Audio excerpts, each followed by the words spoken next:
Hello everyone, welcome back to my YouTube channel Study with Chaudhary Darshit. So today my topic is factor influencing child development. Subject is CDP, that is child development pedagogy. So today we will discuss about factor influencing child development. So in the previous video we will discuss about principles of child development, what is development, what is growth, difference between growth and development, all we will discuss in the previous video. So go and check it out.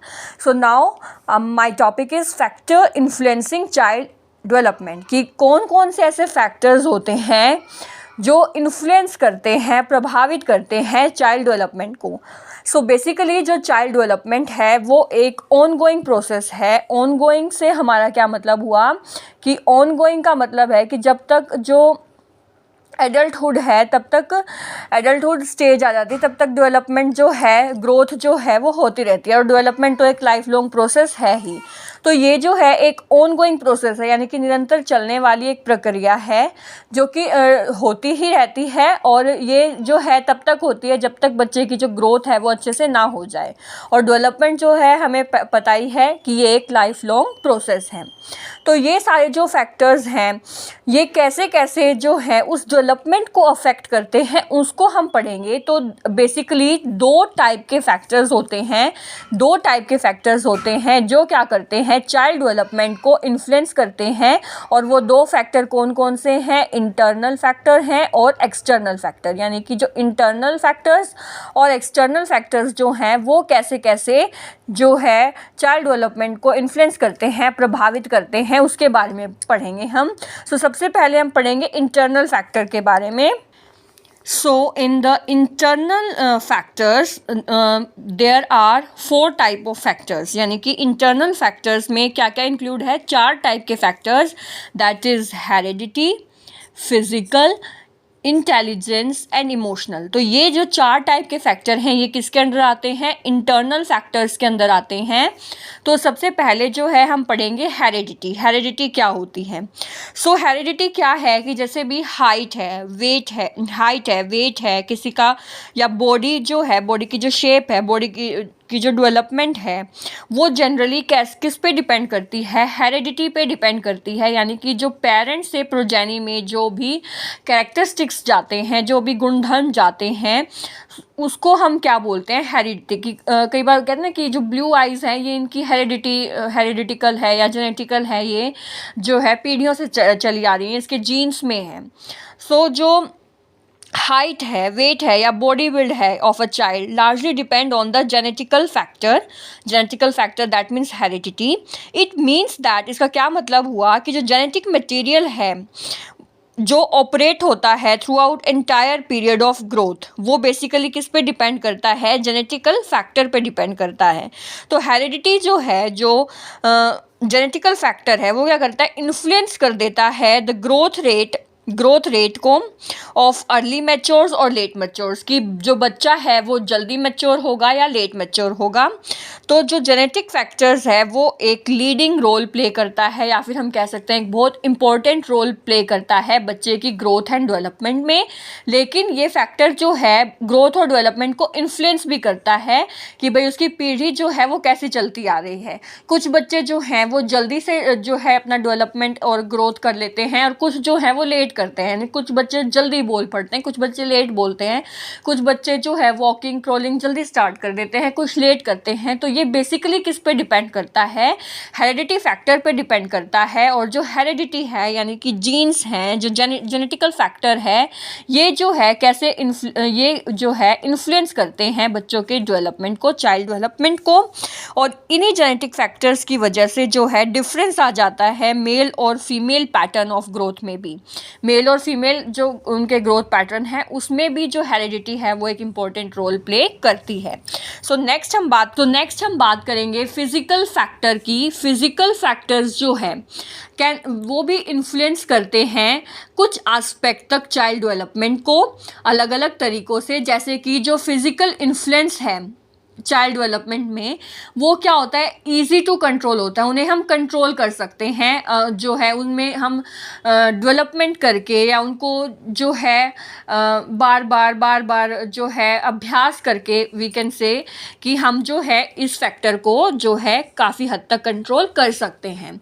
जैसे कि अगर हम एक बच्चे को good nutrition दें, एक nutritional diet provide करें, उसका अच्छे से ख्याल रखें, तो वो क्या करता है कि बच्चे की डेवलपमेंट में जो है एक अच्छा जो रोल है वो प्ले करता है, क्योंकि जो एक न्यूट्रिशन है वो उसकी बोन्स को अफेक्ट करता है, मसल्स को अफेक्ट करता है, उसके इंटरनल ऑर्गन्स को अफेक्ट करता है।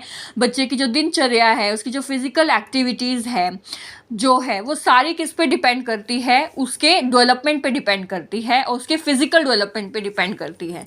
तो उसके फिजिकल डेवलपमेंट को हम कंट्रोल कर सकते हैं कैसे, उसको गुड न्यूट्रिशन प्रोवाइड करा के। Good nutrition helps child development in more adequate manner because it affects the bone, muscles and internal organs. So इससे जो है जैसे कई बच्चों में ओबेसिटी जो है वो काफ़ी ज़्यादा हो जाती है, हम सेकंड एग्जांपल की बात कर रहे हैं, तो उस ओबेसिटी को भी हम क्या कर सकते हैं, एक जो है डाइट प्रोवाइड करके उस ओबीज को, बच्चे को जो है हम काफ़ी हद तक नॉर्मल जो उसका वेट है वहाँ पर लेके आ सकते हैं। तो फिज़िकल फैक्टर्स में क्या होगी कि जैसे ओबेसिटी वगैरह हो जाती है और किसी का जैसे हाइट वेट जो है उसमें जो दिक्कत आ जाती है, तो इन फैक्टर्स को हम कैसे कंट्रोल कर सकते हैं, एक अच्छा न्यूट्रिशन प्रोवाइड करके। थर्ड जो है इंटरनल फैक्टर क्या है, वो है इंटेलिजेंस। तो ऐसा देखा गया है कि इंटेलिजेंस जो है वो भी काफ़ी हद तक अफेक्ट करती है किसको, फिजिकल डेवलपमेंट को। इंटेलिजेंस जो है वो फिजिकल डेवलपमेंट को भी अफेक्ट करती है। जैसे कि childrens who are intelligent grow fast physically and childrens with low intelligence achieve their development at a low speed. यानी कि जिन बच्चों का जो इंटेलिजेंस लेवल है वो ज़्यादा हाई होता है, फास्ट होता है, तो वो बच्चे जो है फिजिकली भी काफ़ी अच्छे से ग्रो कर पाते हैं, और जिनका लो होता है वो धीरे धीरे ग्रो कर पाते हैं। सो इंटेलिजेंस जो है वो क्या करता है, अफेक्ट करता है जो थॉट प्रोसेस है बच्चे का, उसको, क्रिएटिव थिंकिंग को, रिटेंशन पावर को, कि retention power in the sense कि भाई हमने जो पढ़ाया कितना वो जो है हमें याद रहता है, तो वो क्या होता है, रिटेंशन पावर होती है। तो इंटेलिजेंस भी जो है काफ़ी हद तक क्या करता है, चाइल्ड डेवलपमेंट को इन्फ्लुएंस करता है। Fourth one is emotional factor. Emotional factors affect the child's social, mental, physical and moral level of development. जो emotional level है वो बच्चे की क्या क्या जो है social life को भी, बच्चे की mental life को, physical जो level है उसको, moral जो level है उन सबको जो है affect करता है। साथ ही साथ it also affect the language development of a child, कि जो उसकी जो language की जो development है वो कैसे हो रही है उसको भी affect करता है। अगर हम बच्चे को एक अच्छा इमोशनल एनवायरनमेंट देंगे तो इसको भी हम काफ़ी हद तक कंट्रोल कर सकते हैं। So balanced emotional development in a child helps to reciprocate feelings that are appropriate for one's as.